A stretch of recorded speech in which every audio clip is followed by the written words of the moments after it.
Hi friends, మా videos మీకు నచ్చితే మా ఛానల్ ని సబ్స్క్రైబ్ చేసి బెల్ ఐకాన్ నొక్కండి. థాంక్యూ. డొక్కా సీతమ్మ గారి చరిత్ర 3వ భాగం మొదలు పెడదాం.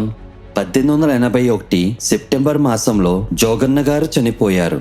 చనిపోయే ముందు పెద్ద కుమారుడైన సుబ్బారాయుణ్ణి పిలిచి, తల్లి చేసే అన్నదాన కార్యక్రమానికి ఎన్నడూ భంగం రానియకు, తల్లి మాటకు ఎదురు చెప్పకు అని చెప్పి ప్రమాణం చేయించుకుని కన్నుమూశారు.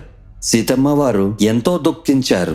అయినా గుండెరాయి చేసుకుని అన్నదాన వ్రతానికి భంగం వాటిల్లకుండా రోజులు గడిపారు. ఒకసారి పోడూరు రాజుగారి పశువులకు గొల్ల వ్యాధి వచ్చింది. అందుచేత వారి వ్యవసాయ పనులు ఆగిపోయాయి.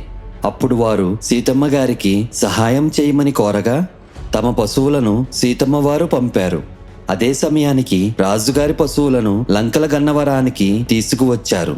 సీతమ్మ గారు వాటిని హాయిగా కొన్నాళ్లు పోషించారు. వాటి వ్యాధి పూర్తిగా తగ్గిన తర్వాత వాటిని పోడూరు పంపించారు. రాజుగారి వ్యవసాయానికి డొక్కవారి పశువులు ఎంతగానో సహాయపడ్డాయి. రాజుగారు ఎన్నోసార్లు కృతజ్ఞత తెలిపారు. ఒక ఏడాది లంకల గన్నవరంలో కరువు పరిస్థితి వచ్చింది. పంటలు పండలేదు. అన్నదానానికి భంగం కలగకూడదనే ఉద్దేశంతో సీతమ్మ గారు తన తమ్ముడు అన్నపిండి సుబ్బారాయుడి గారిని, గన్నవరపు లింగమూర్తి గారిని పోడూరు రాజుగారి వద్ద 100 బస్తాల ధాన్యం అప్పుగా తెమ్మని, పంట వచ్చిన వెంటనే తిరిగి ఇచ్చేస్తామని చెప్పి పంపారు. రాజుగారు సీతమ్మ గారు తమకు చేసిన సహాయానికి తామెంతో రుణపడి ఉన్నామని అని చెప్పి వీరిద్దరిని అమితంగా ఆదరించి సత్కరించి వారికి కొంతకాలం విందు చేశారు. కానీ ధాన్యం మాట మాట్లాడలేదు. ఒకనాడు వీరిద్దరూ తిరిగి లంకల గన్నవరం చేరుకుని ఆ మాట సీతమ్మ గారితో చెప్పారు. సీతమ్మ గారు నవ్వి, మీరు వెళ్లిన రోజునే రాజుగారు 100 బస్తాల ధాన్యం తిరిగి ఇవ్వవద్దని చెప్పి మరీ పంపారు అని అన్నారు. రాజుగారి గొప్ప మనసుకు వారిద్దరూ ఆశ్చర్యపోయారు. రాజుగారు వద్దని చెప్పిన పంటలు పండిన వెంటనే రాజుగారి 100 బస్తాల ధాన్యం వారికి పంపించి కృతజ్ఞతలు తెలియజేశారు సీతమ్మ గారు. డొక్కావారి వంశం ఎన్నడూ ఎవరి వద్ద నుండి ఏమీ ఆశించలేదు, ప్రతిఫలమూ కోరుకోలేదు. నెల్లూరు జిల్లా కుల్లూరు గ్రామస్తులు కొందరు ముత్యాలు, పగడాల వ్యాపార నిమిత్తం లంకల గన్నవరానికి వచ్చేవారు. ఒక సంవత్సరం లంకల గన్నవరంలో అంటువ్యాధులు చాలా ఎక్కువయ్యాయి. వాటితో భయపడి ఊర్లో చాలా మంది తాత్కాలికంగా ఊరు విడిచి వెళ్లిపోయారు. ఆ నెల్లూరు వ్యాపారుల్లో గోపాలం, కృష్ణమూర్తి అనే వారికి లంకల గన్నవరంలో మసూచికం సోకింది. అక్కడి వారు వారి దగ్గరకు వెళ్లడానికి కూడా భయపడి వారిని వారి ప్రారంధానికి విడిచిపెట్టేశారు. ఆ వ్యాపారస్తులకు కాస్త సాయం చేసే నాదుడే లేడు. అప్పుడు సీతమ్మ గారు ఈ విషయం తెలుసుకుని తన ఇంటి దగ్గరలో ఉన్న ఒక ఖాళీ ఇంటిలో వారిని చేర్చింది. వారికి వైద్య సదుపాయాలు కల్పించి వారి బాగోగులు చూస్తూ ఎంతో సహాయం చేశారు. వారు త్వరలో పూర్తిగా కోలుకున్నారు. వారు నెల్లూరు వెళ్లి కొద్ది నెలల్లో ఎన్నో ముత్యాలు, పగడాలు, ఇతర కానుకలు తెచ్చి సీతమ్మ గారికి ఇచ్చారు. సీతమ్మ గారు, నాయనా, నేను ప్రతిఫలం కోరి ఏమీ చేయను. మీకు ఆయుష్ ఉంది కాబట్టి బతికారు. ఇందులో నేను చేసిందేమీ లేదు అని వారి బహుమతులను పుచ్చుకోలేదు. వారి ఎంతగా అర్థించినా సీతమ్మ గారు అంగీకరించలేదు. అప్పుడు ఆ వ్యాపారులు సీతమ్మ గారి కుమారుడైన సుబ్బారాయుడు గారిని తమ ఊరు తీసుకువెళ్లి ఊరేగింపు చేసి ఎన్నో రీతుల వారిని ఆదరించి పంపారు. పేరూరు గ్రామంలో ఒకసారి తీవ్రమైన నీటి ఎద్దడి వచ్చింది. బావుల్లో నీరు తాగడానికి పనికి రాలేదు. అప్పుడు ఆ గ్రామస్తులు సీతమ్మ గారి వద్దకు వెళ్లి ఈ విషయం చెప్పగా ఆవిడ 50 రూపాయలు ఇచ్చారు. ఆ డబ్బుతో నుయ్య తవ్వగా ఆ నూతిలో ఎంతో తీయటి నీళ్లు వచ్చాయి. సీతమ్మ గారి ఇంట భోజన ప్రసాదాలు తీసుకుంటే ఎంతో మేలు జరుగుతుందని భావించి లెక్కలేనంత మంది వచ్చి తృప్తిగా సీతమ్మ గారి ఇంట భోజనం చేసేవారు. ఒక బ్రిటిష్ కలెక్టర్కు పిల్లలు లేరు.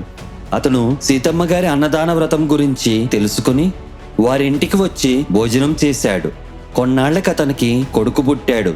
ఆ కలెక్టర్ తన కుటుంబ సమేతంగా వచ్చి సీతమ్మ వారికి నమస్కరించి కృతజ్ఞత తెలియజేశాడు.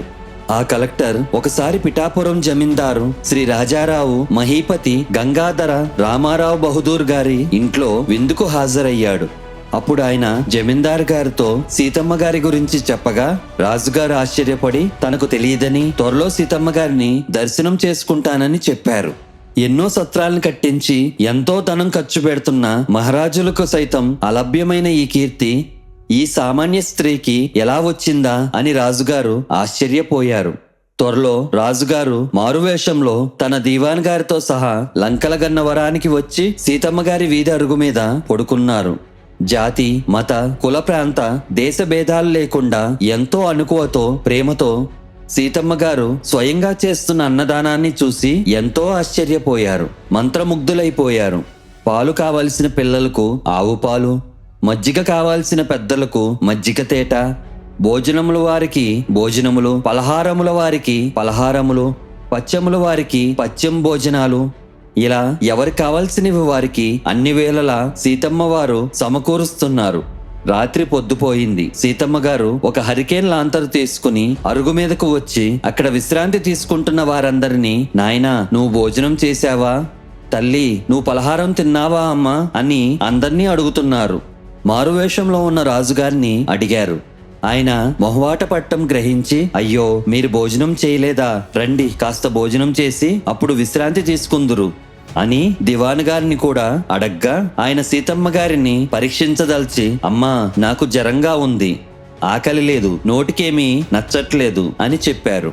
అప్పుడు సీతమ్మ గారు, అలా అయితే మీకు పచ్చం పెడతాను, రండి బాబు అని వారిద్దరినీ లోపలికి తీసుకువెళ్ళి మహారాజు గారికి అన్నీ వడ్డించి, దీవాన్ గారికి చింతకాయ పచ్చడి, నిమ్మకాయ ఊరగాయ వడ్డించి, అవి తినేలోపు బీరకాయ నేతిపోపు కూర తెచ్చి వడ్డించారు. మహారాజు గారికి పెరుగు, దివాన్ గారికి పచ్చం కనుక పాలు పోశారు. వారిద్దరికి కొసరి కొసరి తినిపించారు. భోజనాలయ్యాక, నాయనా బయట గాలి ఎక్కువగా ఉంది, మీకు పడదు, మీకు సావళ్ళలో పక్కలు వేయిస్తాను, అక్కడే విశ్రాంతి తీసుకోండి అని చెప్పి వారికన్ని ఏర్పాట్లు చేశారు. తెల్లవారుజామున రాజుగారు దివాన్ గారు లేచి గోదావరికెళ్ళి స్నానం చేసి వచ్చేసరికి అప్పటికే సీతమ్మ గారు వంట ప్రయత్నాల్లో ఉన్నారు. చద్దన్నం తినేవారికి హాయిగా తరవాణి కొండలోని అన్నం, ఊరగాయ వడ్డిస్తూ వారి కడుపు నింపుతున్నారు. అది చూసి రాజుగారు, ఇక్కడ జరిగినట్లు ఇంకెక్కడా జరగదు, ఏ మహారాజైనా సరే ఎంత ధనం వెచ్చించినా కూడా ఇంత శ్రద్ధగా, ప్రేమగా అన్నదాన వ్రతం ఆచరించడం అసాధ్యం, ఈవిడ సాక్షా కాశీ అన్నపూర్ణే అని నిశ్చయించుకుని దీవాన్ గారితో సహా సీతమ్మ గారి పాదాలపై పడి తమ తప్పు క్షమించమని, తాము మారువేషాల్లో ఉన్న మహారాజులమని చెప్పారు. సీతమ్మ గారు తలుపు చాటుకు వెళ్లి, అయ్యో నాయనా నాకు తెలియలేదు, మీకు తగిన సదుపాయాలు ఏర్పాట్లు చేయలేకపోయాను, ఏమీ అనుకోవద్దు అని బాధపడ్డారు.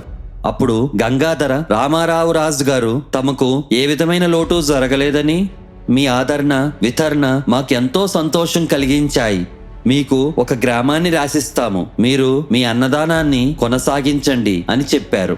అప్పుడు సీతమ్మ గారు, మీ దయకు చాలా కృతజ్ఞతలు, కానీ ఇతరుల సహాయంతో అన్నదానం చేస్తే అది అన్నాన్ని అమ్ముకోవడంతో సమానమవుతుంది, దానివల్ల దుర్గతులు ప్రాప్తిస్తాయి నాయనా, అందుచేత నేను ఆ దానాన్ని స్వీకరించలేను, క్షమించండి అని సున్నితంగా తిరస్కరించారు. చేసేది లేక రాజుగారు సీతమ్మ గారికి కృతజ్ఞతలు తెలిపి దివాన్ గారితో సహా తన సంస్థానానికి వెళ్లిపోయారు. సీతమ్మ గారి చరిత్ర, ఖ్యాతి ఇంగ్లాండ్ వరకు వ్యాపించింది. అప్పుడు భారతదేశాన్ని పరిపాలిస్తున్న బ్రిటిష్ చక్రవర్తి 7వ ఎడ్వర్డ్ గారు సీతమ్మ గారి గొప్పతనం గురించి విని ఏటా ఢిల్లీలో జరుగుతున్న తన పట్టాభిషేక ఉత్సవానికి ఆహ్వానం పంపారు. 1902 డిసెంబర్లో సీతమ్మ గారికి పట్టాభిషేక ఆహ్వానం వచ్చింది. అప్పటికే సీతమ్మ గారికి 61 సంవత్సరాల వయస్సు. ఆవిడ తాను పొగడ్తల కోసం, పేరు కోసం అన్నదానం చేయట్లేదని విన్నవించి పట్టాభిషేకానికి వెళ్ళలేదు. అప్పుడు చక్రవర్తి తన రాజప్రతినిధిని పంపి డొక్కా సీతమ్మ గారి ఫోటో తీయించి పంపవలసిందిగా ఆదేశించారు. ఆమె దానికి కూడా ఒప్పుకోలేదు. చివరికి మెజిస్ట్రేట్ వచ్చి ఫోటో పంపించకపోతే తన ఉద్యోగం పోతుందని బ్రతిమాలడంతో ఇక తప్పదని గ్రహించి సీతమ్మ గారు ఫోటో తీసుకోవటానికి ఒప్పుకున్నారు. నాకు లేనిపోని ఘనతలు కల్పించి నన్ను బాధించవద్దు, క్షమించండి అని ఆవిడ కలెక్టర్కు, మెజిస్ట్రేట్ను వేడుకుని వారికి భోజనం పెట్టి సత్కరించి పంపారు. ఫోటో చక్రవర్తి గారికి చేరింది. దానిని పెద్ద పటం కట్టించి 1903 జనవరి 1వ తేదీన ఢిల్లీలో జరుగుతున్న పట్టాభిషేక మహోత్సవంలో తన సింహాసనానికి ఎదురుగా ఆ ఫోటోని ముఖ్య అతిథుల వరుసలో వేరొక సింహాసనంపై ఉంచి గౌరవించారు. సీతమ్మ గారి త్యాగాన్ని గూర్చి ఒక యోగ్యతా పత్రాన్ని గవర్నర్ జనరల్ ద్వారా పంపారు. శివకోట్ తహసీల్దారు పద్మనాభరాజు గారు మార్చి 15, 1903 నాడు ఆ యోగ్యతా పత్రాన్ని సీతమ్మ గారికి అందజేశారు. సీతమ్మ గారు ఆయనతో, నాయనా, మానవ సేవే మాధవ సేవ అని నమ్మి నేను నా విధి నిర్వహిస్తున్నాను. నాకెందుకు యోగ్యతా పత్రాలు? దేవుడి దయ వల్ల నా అన్నదానానికి ఇంతవరకు ఎటువంటి లోటు జరగలేదు అన్నారు. ఆ తహసీల్దారు సీతమ్మ గారికి సాష్టాంగ ప్రణామం చేసి నచ్చజెప్పి తన విధి తాను చేస్తున్నానని ఒప్పించి ఆ యోగ్యతా పత్రాన్ని అందినట్టు రసీదు తీసుకుని వెళ్లిపోయారు. ఇలా ప్రతి సంవత్సరం డొక్కా సీతమ్మ గారికి బ్రిటిష్ చక్రవర్తి గారి పట్టాభిషేక ఆహ్వానాలు అందుతూనే ఉన్నాయి. ఇది భారతదేశంలో మరెవరికీ దక్కని అరుదైన గౌరవం. 1908లో సీతమ్మ గారికి 68 ఏళ్ల వయసులో చేతి మీద క్యాన్సర్ వచ్చింది. పెద్ద వైద్యం చేయించాలని సుబ్బారాయుడు గారు ప్రయత్నించారు. కానీ సీతమ్మ గారు ఒప్పుకోలేదు. ప్రారబ్ధాన్ని అనుభవించి తీరాలి గాని తప్పించుకోకూడదు. కర్మ ఫలితం వలనే సుఖదుఖాలు, లాభ నష్టాలు కలుగుతాయి. ప్రారబ్ధం అనేది అనుభవించటం వల్లే తీరుతుంది అని చెప్పి వైద్యం చేయించుకోవడానికి అంగీకరించలేదు. సుబ్బారాయుడు గారితో, నాయనా, నేను వెళ్ళిపోతున్నాను. మీకెన్ని కష్టాలు వచ్చినా అన్నదానం మానవద్దు. అన్నం పెట్టేటప్పుడు కులం, మతం, ప్రాంతం, జాతి ఏమీ చూడవద్దు. వాటిని మనం పాటించకూడదు. అన్నదానం మించినది మరొకటి లేదు.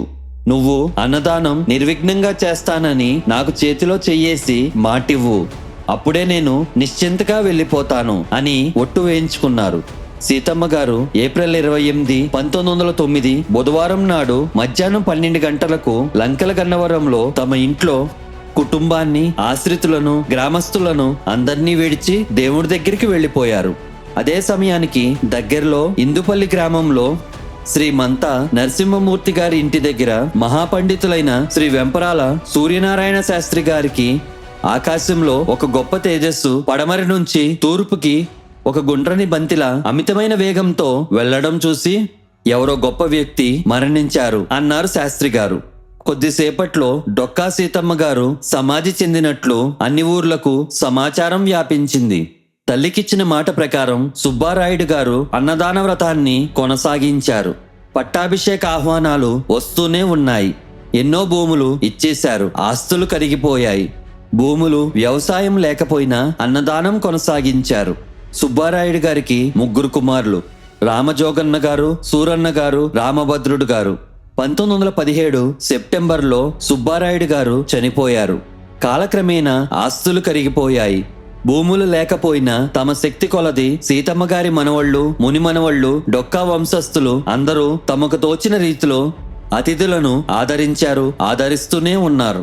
సీతమ్మ గారి సేవలు గుర్తించి కొన్నేళ్ల క్రితం ప్రభుత్వం గన్నవరం ఆక్విడక్ట్ ని డొక్కా సీతమ్మ ఆక్విడక్ట్ గా పేరు పెట్టి సీతమ్మ గారి శిలా విగ్రహాన్ని ఏర్పాటు చేశారు. ఇది డొక్కా సీతమ్మ గారి చరిత్ర. ఎప్పుడైనా లంకల గన్నవరం వైపు వెళ్తే సమయం ఉంటే ఈ మహాసాధ్వి నివసించిన ప్రదేశాన్ని తప్పక దర్శించండి. మళ్ళీ ఇంకో యోగి చరిత్రతో కలుద్దాం. Bye friends.